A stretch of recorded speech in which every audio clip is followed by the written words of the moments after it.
Mm.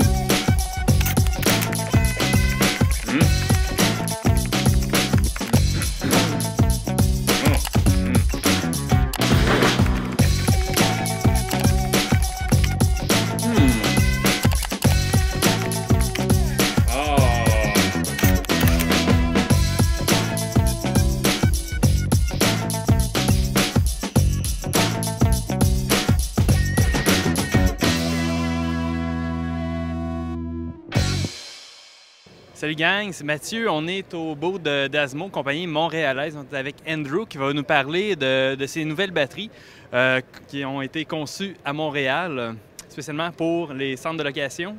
Location et broadcaster, qu'on peut dire, les diffuseurs. Après plusieurs années de ne pas avoir une satisfaction au niveau des batteries qu'on achète, comme MTL, Vidéo MTL, qui est un peu la compagnie qui est associée à Dasmo, on a décidé de créer des batteries qui étaient pour subvenir aux besoins de l'entreprise. Anton Bauer, qui était la batterie qu'on utilisait avant, n'était pas vraiment efficace, avait des cycles de vie très courts. Alors on s'est dit, comment peut-on faire pour avec une batterie? J'ai découvert une technologie qui est une technologie québécoise. Lithium fer phosphate, c'est vraiment, ça a été découvert au Texas par un chercheur là-bas, mais la technologie a été finalisée au Québec par l'IREC. Hydro-Québec. Donc, moi, j'ai rencontré des ingénieurs de l'Hydro-Québec et il y a 3 ans, ça fait quand même un petit bout de temps, je me suis intéressé à développer un pack qu'aujourd'hui on appelle le Dasmo. On a le modèle 100, la 90 et le modèle Z120. 90 pour 90 Wh, 120 pour 120 Wh. Donc, avec cette nouvelle technologie, je savais que je pourrais arriver avec un pack beaucoup plus performant. Donc, le pack qu'on a en ce moment va avoir un minimum de 1000 cycles. Si on compare ça aux autres manufacturiers, je ne parlerai pas d'Anton Bauer directement, mais je parle de tous les autres manufacturiers, parce qu'ils utilisent tous la même technologie. Eux ont en moyenne de 300 à 400 cycles. Donc, c'est pas qu'on appelle, nous, notre batterie Triple Life, 3 fois plus de vie. Mais ça, c'est le minimum.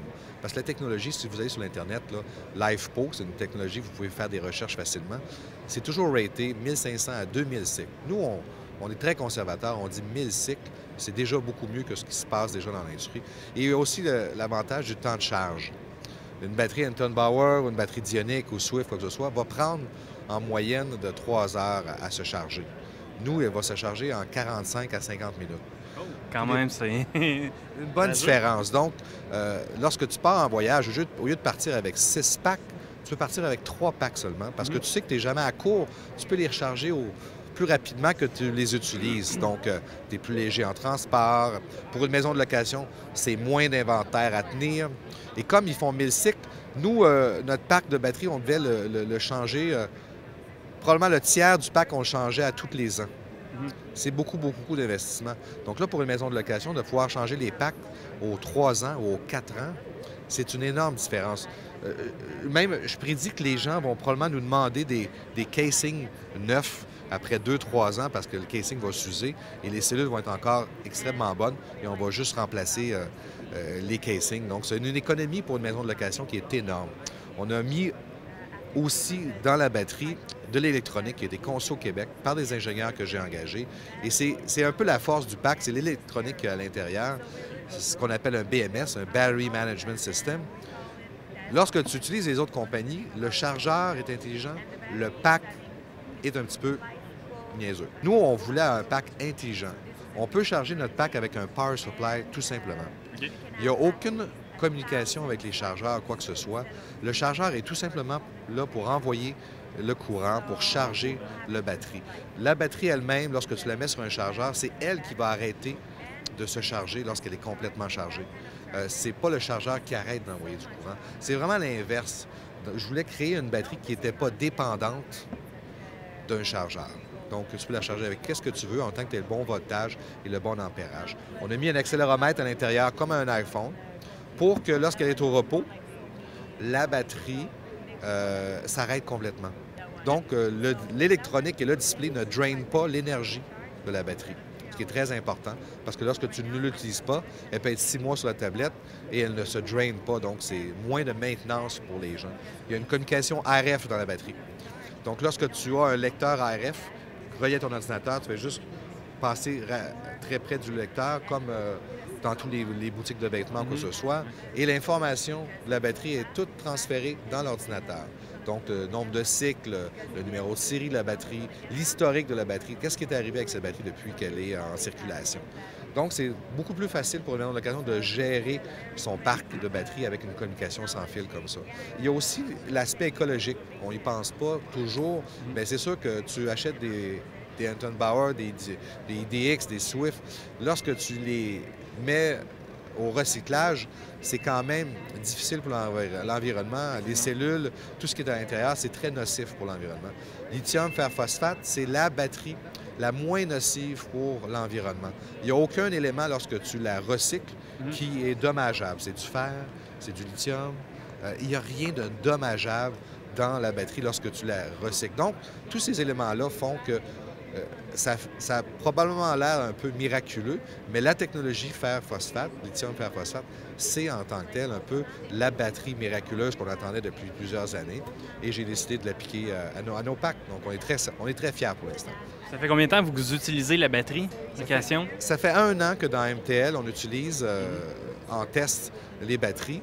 Et avec même 200 prototypes en circulation, parce que j'appelle 200 prototypes, c'est ça que c'est, on a eu presque pas de problématiques, des ajustements de programmation, mais grosso modo, les gens adorent les batteries et maintenant, les gens, lorsqu'ils louent une caméra chez nous, demandent à avoir des batteries d'Asmo parce que la performance et ils peuvent pas s'en passer. Puis c'est pas le seul produit non plus que vous présentez aujourd'hui.